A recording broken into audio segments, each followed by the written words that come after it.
Lihat ini, Andi. Saya baru saja meminjam karya tulis ilmiah kakak kelas kita. Bagaimana teman-teman kalau kita bahas kaidah kebahasaan karya ilmiah ini?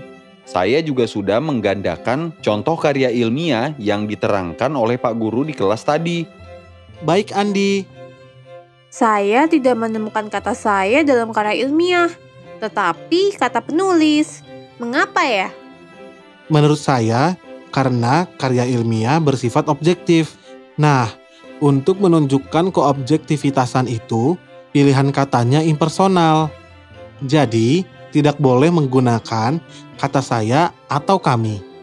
Betul, Harry. Karya ilmiah bukanlah teks naratif fiksi yang pengarangnya suka beraku, kamu, atau dia.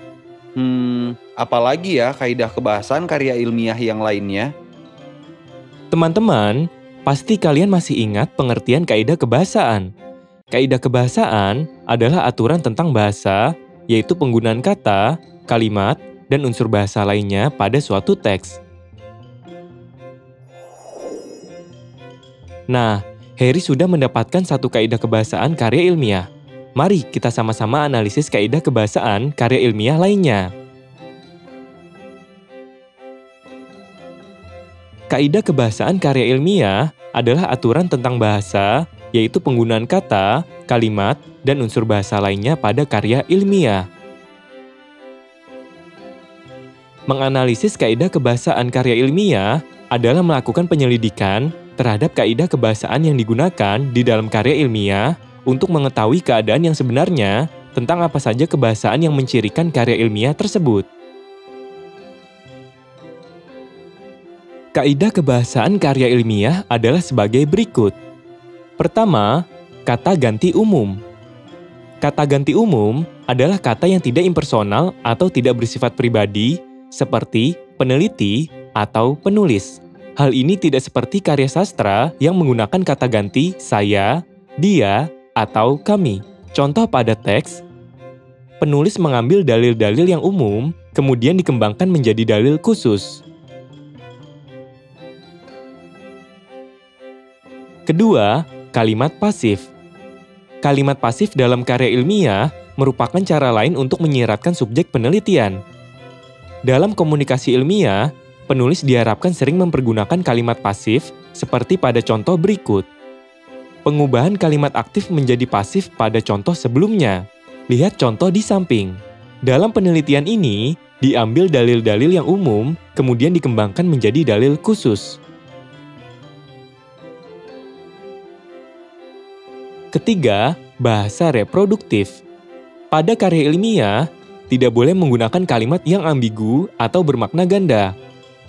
Bahasa yang digunakan harus reproduktif, artinya informasi yang disampaikan penulis bermakna X dan pembaca memahami dengan makna X pula.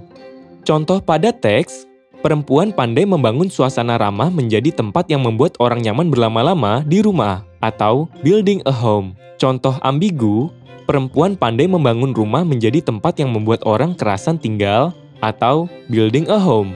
Poin ambigu, membangun rumah atau membangun suasana rumah.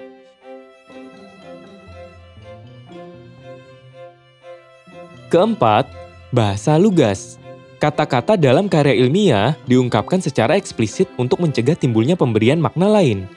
Hal itu ditunjukkan dengan adanya definisi dalam karya ilmiah. Contoh pada teks, remaja adalah masa peralihan dari kanak-kanak ke dewasa. Menurut para ahli pendidikan, remaja adalah mereka yang berusia antara 13 tahun sampai dengan 18 tahun. Kelima, kata bermakna denotasi. Kata bermakna denotasi adalah kata yang maknanya tidak mengalami perubahan sesuai dengan konsep asalnya. Makna konotasi adalah makna yang telah mengalami penambahan. Tambahan itu berdasarkan perasaan atau pikiran seseorang terhadap suatu hal. Berikut ini beberapa contoh kata denotasi dan konotasi. Denotasi, lelaki itu membangun rumah mewah. Konotasi, lelaki itu membangun rumah tangga atau menikah dengan pasangannya. Contoh lainnya, denotasi, adik perempuanku menyukai bunga mawar. Konotasi, ayah menabung di bank dengan bunga 3%.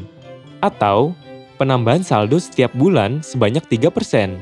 Contoh lainnya, denotasi, temanku gemar mengoleksi kembang anggrek. Konotasi, perempuan itu terkenal sebagai kembang desa. Atau perempuan paling cantik di desanya.